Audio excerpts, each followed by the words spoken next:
Bakal calon Presiden Prabowo Subianto mengatakan, jika dirinya menjadi Presiden Republik Indonesia akan memindahkan makam pahlawan nasional Pangeran Diponegoro ke Yogyakarta. Pangeran Diponegoro merupakan tokoh pahlawan yang pernah diasingkan oleh penjajah Belanda di Makassar. Diponegoro menghembuskan nafas terakhir di Benteng Rotterdam pada tanggal 8 Januari 1855. Hal itu disampaikan Prabowo dalam diskusi panel Rapat Kerja Nasional, Rakernas, Asosiasi Pemerintah Kota Seluruh Indonesia, APEKSI, 16 di Upper Hills Convention Hall, Jalan Metro Tanjung Bunga, Makassar, Sulsel, Kamis, 13 Juli 2023, sore.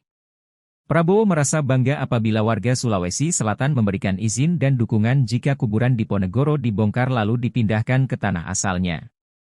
Sebagaimana diketahui, Prabowo Subianto menjadi baca pres terakhir yang tampil unjuk gigi di Forum Rapat Kerja Nasional, Rakernas, Asosiasi Pemerintah Kota Seluruh Indonesia, APEKSI, E16.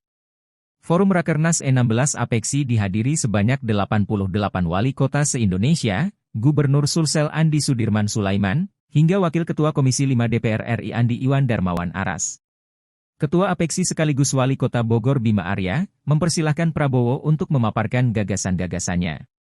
Dengan tema yang diberikan, Indonesia dan Tantangan Pembangunan Kota di Masa Depan. Di kota ini juga ada makam Pangeran Diponegoro yang dibuang dari daerah asalnya. Dan tidak ada salahnya kita berpikir, apakah tidak di alam merdeka, tentunya dengan seizin rakyat Sulawesi Selatan, apa tidak ada baiknya kita kembalikan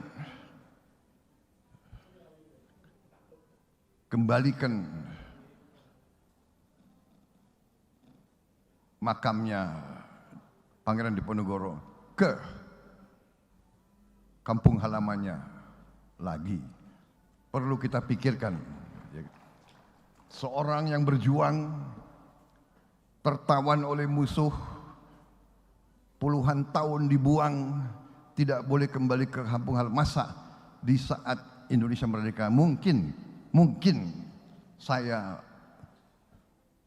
sodorkan suatu pemikiran dengan seizin rakyat Sulawesi Selatan, kita kembalikan beliau ke kampung halamannya sendiri.